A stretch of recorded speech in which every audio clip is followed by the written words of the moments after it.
नमस्कार दोस्तों, चंद्रमा पर जाने की तैयारी अब शुरू हो चुकी है। पृथ्वी से चांद बेहद ही खूबसूरत नजर आता है। एस्ट्रोनॉट नील आर्मस्ट्रांग पहले इंसान थे जिन्होंने चांद की सतह पर कदम रखा था। इसके बाद भी कुछ लोगों ने चांद की सतह को छुआ है।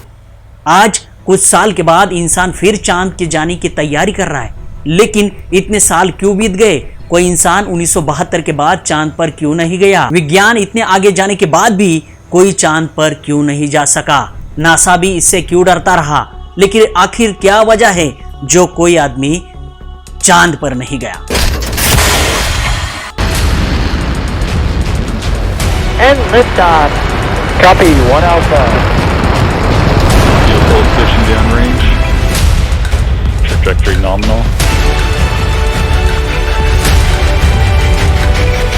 नासा आदमी चांद पर भेजने का प्रबंध कर रहा है। अगर अब आर्टेमिस 1 सफलतापूर्वक पृथ्वी की कक्षा में पहुंच जाता है तो यह परियोजना के लिए महत्वपूर्ण मील का पत्थर साबित होगा।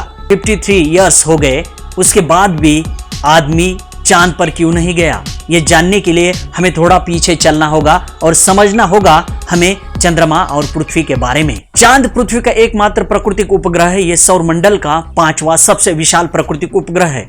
इसके आकार गोल है। चांद खुद से नहीं चमकता, यह सूर्य की प्रकाश से चमकता है। वैसा देखा जाए तो चांद पर अंधेरा ही है।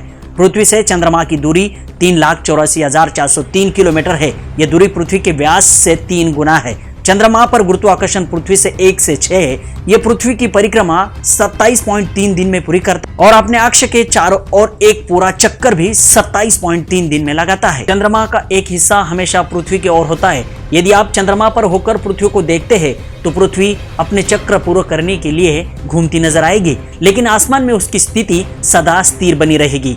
आप पृथ्वी की ओर देखते रहे तो वो अपने जगह से थोड़ी भी नहीं हिलेगी। पृथ्वी, चंद्रमा, सूर्य ज्यामिति के कारण चंद्र दशा हर 29.5 दिनों में बदलती है। आकार के हिसाब से अपने स्वामी ग्रह के सापेक्ष यह सौरमंडल से सबसे बड़ा प्राकृतिक उपग्रह है। सूर्य के बाद आसमान में सबसे अधिक चमकदार चंद्रमा ही है। पृथ्वी अपनी धुरे पर घूमते हुए सूर्य को चक्कर लगाती है। इस तरह चंद्रमा भी पृथ्वी को चक्कर लगाता है। चंद्रमा जब पृथ्वी के निकट आता है तो पृथ्वी को अपने गुरुत्वाकर्षण बल से अपनी ओर खींचता है, लेकिन इस खिंचाव का जमीन पर कोई प्रभाव नहीं पड़ता, लेकिन समुद्र जल में हलचल पैदा कर देता है। कुदरत का यह महिमा जानने के लिए इंसान ने कोशिश करी और इंसान ने चांद पर जाने का फैसला किया और चांद पर जाने की तैयारी शुरू कर दी। साल 1957 में तत्कालीन सोवियत संघ ने स्पुतनिक उपग्रह का प्रक्षेपण किया। फिर अमेरिका और सोवियत संघ के बीच अंतरिक्ष की दौड़ शुरू हुई और सन 1961 में जॉन एफ कैनेडी संयुक्त राज्य अमेरिका के राष्ट्रपति बने। तब कोई अमेरिकियों को लगा कि संयुक्त राज्य अमेरिका तकनीकी घौड़दौड़ में पीछे रहने वाला है और इनके बीच में शीत युद्ध के प्रतिद्वंद्वी से पिछड़ जाने वाला है। उसी वर्ष सोवियत संघ ने पहली बार एक व्यक्ति को अंतरिक्ष में भेजा। इधर अमेरिका ने ही पहली बार एक आदमी को चांद पर भेजने का फैसला किया और सन 1962 में कैनेडी ने इसकी घोषणा ही कर दी। 27 जनवरी सन 1967 को कोई प्रक्षेपण की योजना नहीं थी। सिर्फ ये जांच हो रही थी कि अपोलो यान अपनी अंदर की बिजली से सामान्य कार्य कर सकता है या नहीं।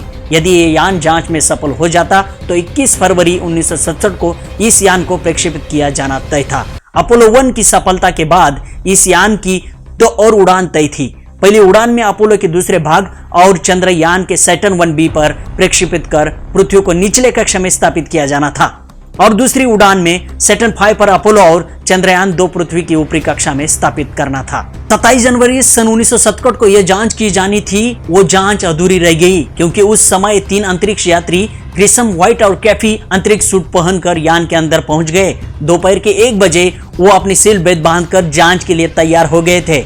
2:45 पर यान को सील कर दिया गया। यान की हवा को निकालकर ऑक्सीजन डालना शुरू हुआ। यान में ऑक्सीजन का दबाव ज्यादा हो जाने के कारण यात्री और नियंत्रण कक्ष से बीच का संपर्क टूट गया था। इस वजह से जांच को 5:40 तक स्थगित कर दिया गया। 6:20 तक उल्टी गिनती जारी थी, लेकिन 6:30 को फिर से उल्टी गिनती को रोककर नियंत्रण कक्ष और यात्रियों के बीच संपर्क स्थापित करने की कोशिश की गई। अपोलो 1 ये अंतरिक्ष यात्रा के लिए बनाया जरूर था, लेकिन इसका उद्देश्य चंद्रमा की यात्रा नहीं था, इसलिए इसमें लैंड करने के लिए उपकरण नहीं थे। इस यान का तांत्रिक बिगाड़ होने की वजह से इस मिशन में दुर्घटना घटी और इसमें 3 यात्रियों की शहीद होना पड़ा था। नासा ने कुछ दिन बाद चंद्रयान के लिए अपोलो 11 के मिशन की तैयारी शुरू की थी। अपोलो नासा के ये 5वां मानवीय मिशन व तीसरा चंद्रयान अभियान था। अमेरिका अंतरिक्ष एजेंसी नासा ने इस अपोलो कार्यक्रम के लिए काफी फंडिंग और अन्य चीजें इकट्ठा की। 17 अपोलो मिशन में 4 लाख लोगों ने काम किया। इसकी कीमत 25 अरब डॉलर थी। अपोलो 11 मिशन के लिए 3 अंतरिक्ष यात्रियों को चयन किया गया था। उसमें पहले थे बज एल्ड्रिन, नील आर्मस्ट्रांग और माइकल कॉलिंस। सैटर्न वी नाम के एक शक्तिशाली रॉकेट ने अपोलो कमांड और सर्विस मॉड्यूल को चलाया। इसके साथ ही लूनर मॉडल था जो बाद में चांद पर उतरने वाला था। पृथ्वी का कक्षा का उपयोग करके उसका लक्ष्य चंद्र की कक्षा तक पहुंचना था। अपोलो 11 मिशन के दौरान भी अंतरिक्ष यात्रियों को पृथ्वी पर नियंत्रण कक्ष के साथ संचार करने में समस्या थी और ये मिशन के दौरान एक खतरे की घंटी भी बजी थी जो तीनों अंतरिक्ष यात्रियों ने पहले कभी नहीं सुनी थी। इसके अलावा चंद्र मॉड्यूल चंद्रमा पर जहां पर लैंडिंग होना था वहां की साइट से बहुत दूर उतरा। इन तमाम मुश्किलों के बावजूद 20 जुलाई को पृथ्वी से निकलकर 110 घंटे के बाद नील आर्मस्ट्रांग चांद पर उतरने वाले पहले इंसान बने। 19 मिनट बाद बन एल्डन उनके पीछे उतर चुके थे। जब आर्मस्ट्रांग चांद पर उतरे तो उनके शब्द टीवी द्वारा दुनिया भर में प्रसारित हुए। इतिहास में यह नाम दर्ज हो चुका था। आर्मस्ट्रांग वो शब्द यादगार रह गए जो मानव जाति के लिए महत्वपूर्ण थे। उन्होंने ये कहा कि ये मनुष्य के लिए एक छोटा कदम है लेकिन ये मानव जाति के लिए एक विशाल छलांग है। One small step for man, one giant leap for mankind. It's one small step for man, one giant leap for mankind. ये शब्द पूरी दुनिया ने सुना। दोनों अंतरिक्ष यात्री 2 घंटे के अधिक समय तक लूनर मॉडल के बाहर रहे। उन्होंने चंद्र की सतह के कुछ नमूने जमा किए, वहां तस्वीरें लिए और वहां कुछ वैज्ञानिक प्रयोग भी किए।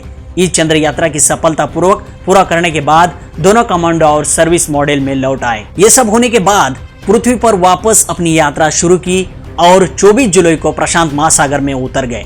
ऐसा अनुमान है कि दुनिया भर में 650 मिलियन लोगों ने इस पहले मून लैंडिंग को देखा। अगर अमेरिका की बात करें तो वो ये सफलता दुनिया ने उनकी ताकत को समझा। एक दशक की घोर में उथल पुथल के बाद देश का स्वाभिमान भी बढ़ने लगा था।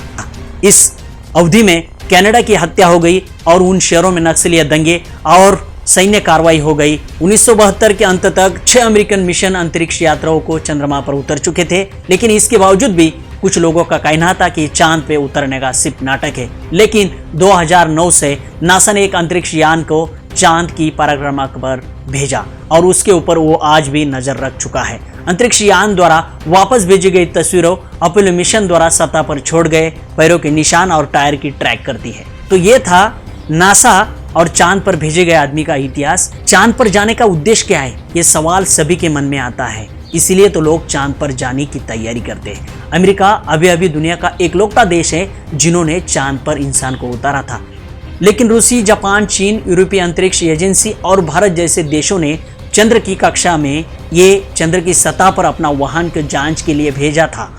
ऐसे करने में सक्षम होना किसी देश की तकनीकी ताकत का प्रतीक होता है। इससे दुनिया में सम्मानजनक स्थान मिलता है। चंद्रमा के दोनों ध्रुवों पर पाई जाने वाली बर्फ का उपयोग अंतरिक्ष यान को अंतरिक्ष में दूर तक ले जाने के लिए किया जाता है। इस बर्फ में मौजूद हाइड्रोजन और ऑक्सीजन का उपयोग रॉकेट ईंधन के रूप में किया जा सकता है। इसके अलावा सोना, प्लेटिनम या अन्य धातु जो पृथ्वी पर दुर्लभ है उसे चंद्रमा पर खोजा जा सकता है। लेकिन अब यह साफ नहीं हो चुका। ऐसी चीजों को मायने करना कितना आसान होगा ये कठिनाई है। अब पता चलने वाला है कि यह सब की वजह क्या है। इसलिए चांद पर जाने की तैयारी नासा कर चुका है। साल 1972 में चांद पर पहुंचने वाले यूजिन सेरेन ने आखिरी अंतरिक्ष थे। उनके बाद अब तक चांद पर कोई इंसान नहीं गया, लेकिन करीब आधी सदी के बाद अमेरिका ने ऐलान किया कि वो चांद पर इंसान को भेजेगा। लेकिन वो इंसान भेजने से पहले उन्होंने ये ऐलान किया था कि हम चांद पर मशीन भेजने वाले हैं। राष्ट्रपति ट्रंप ने इससे जुड़े एक आदेश पर हस्ताक्षर किए थे। लेकिन सवाल ये उठता है कि अमेरिका ये किसी देश ने करीब आधी सदी तक चांद पर कोई अंतरिक्ष क्यों नहीं भेजा। दरअसल चांद पर किसी इंसान को भेजने का एक महंगा सौदा है। लॉस एंजिल्स के कैलिफोर्निया यूनिवर्सिटी में खगोल विज्ञान के प्रोफेसर माइकल रिच कहते हैं कि इन चांद पर इंसान मशीन भेजने में काफी खर्चा आया था। जबकि इसका वैज्ञानिक में कुछ फायदा नहीं हुआ। साल 2004 में अमेरिका के तत्कालीन राष्ट्रपति जॉर्ज बुश ने ट्रंप के ही तहत इंसानी मशीन भेजने का प्रस्ताव पेश किया था। इसमें 10,04,000 मिलियन अमेरिकन डॉलर का अनुमान बताया गया था। इसके वजह से यह प्रोजेक्ट रुक गया।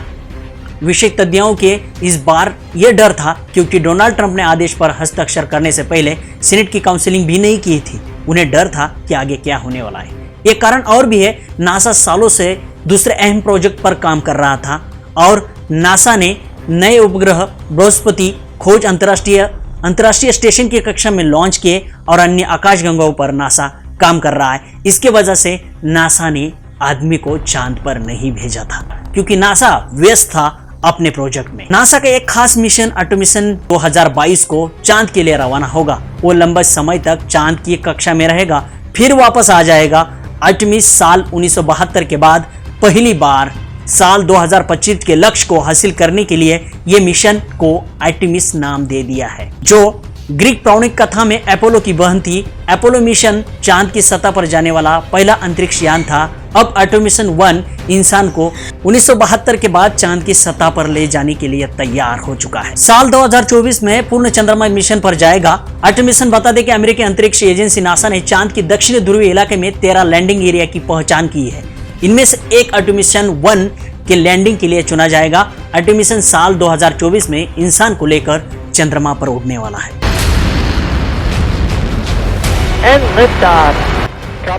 दोस्तों, वीडियो पूरा देखने के लिए धन्यवाद। वीडियो अच्छा लगे तो लाइक जरूर करना। हमारा अगला वीडियो तुरंत आने वाला है। रंगून ठाकरे चैनल को सब्सक्राइब करके बेल आइकन जरूर प्रेस करना, वरना अगला वीडियो मिस हो जाएगा।